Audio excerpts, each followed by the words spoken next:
articles. They've been reporting on her for 30-some years. She's in her 20s, and Willie Brown took her up as his mistress. There was a medical firm that dealt with San Francisco. He got her a 15-hour-a-week part-time job there, which she never showed up to, according to the Times, but they paid her $72,000 a year for 15 hours a week. And understand, she's in her 20s, which is 30-some years ago. That's big money now. So he got her promoted up, so she did 20 hours a week. Times reported she never showed up, but she got 120 grand a year. So he bought her a 750i BMW, which was the top of the line at the time. So he set her up with all of the connections to get her into politics. The Times did a thing about this thing she had allegedly with an NBA player to get a job with a big law firm, and then a thing they did on her with the assistant director for the district attorney's office to get on with them. Well, man, why are you attacking somebody black? I said, black people didn't put this up. They didn't have anything to do with this. I heard them planning. The Obama administration did. Well, that's it. Obama, what did he do for the black race? Nothing. Question you might ask, who's the richest man to ever be U.S. president? It's not Trump. No. It's Barack Obama. You know how? His adopted father, Lolo Soetoro, was one of the 10, 15 richest men on earth.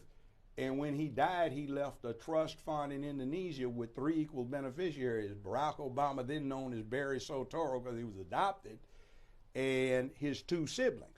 So he has a whole false claim about what his background is. But when he got in the White House, he'd been working for a law firm that represented his daddy.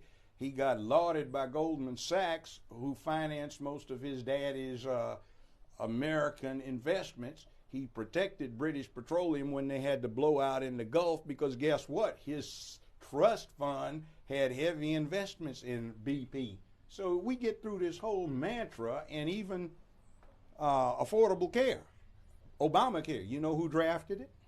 Senior Tennessee Republican Senator Dr. Bill Frist, when he was Republican Senate Majority Leader. Why? His family founded Blue Cross, Blue Shield, and most of the HMOs. His family's making a killing. So he retired from the Senate in 2010 when the Obama administration got passed his drafted act from 2003. See, his game. And I don't have any problem with Trump either. I'm looking at lowest black unemployment rate since Lyndon Baines Johnson, more money to historically black colleges and universities at any time since Lyndon Baines Johnson. I mean, more Americans back to work. You know, like, what did you get for the last 3? Oh, and then this. You know that joke that they do about George W. Bush feeding Michelle candy? The inside thing on that is it's the same candy he fed her husband when he was 6, 7 years old. See, the Soetoros and the Bushes go back 40-some years. How do you feel about the people that feel like Trump is racist? Yeah, see, I can remember one time I went on to a conference in New York. I was a state judge. It's been 30-some years ago. And some people I knew were there, and they said, hey, let's go check out some of the clubs. I said, okay. I hadn't been to a New York club, you know, and damn. So we go. So there's this tall white guy coming in, and all the brothers hanging around with him. But he doesn't have a bodyguard. He just walks in on his own, you know, and he sits down and, you know, he's glad-handing and in the animated conversation with everybody. So who the hell is that? Oh, he's a billionaire we got around here. Dude's name is Trump. You know, Trump Towers. Oh, yeah, that's the dude that owns it. Oh, he hanging with the homeboys. So he's dated black women before, like the woman he always showed up with on the red carpet thing. She was a fine model right before his current wife.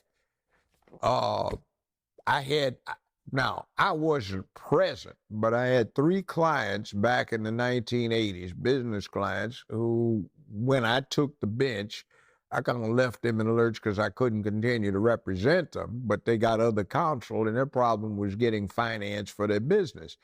Well, 25 years later, I run into them separately. They don't know each other. They might, I don't know, but I didn't put them together. Question, did you ever get that loan or that finance to get your business? Yeah. Well, what happened? Who'd you get it from? I got it from Donald Trump.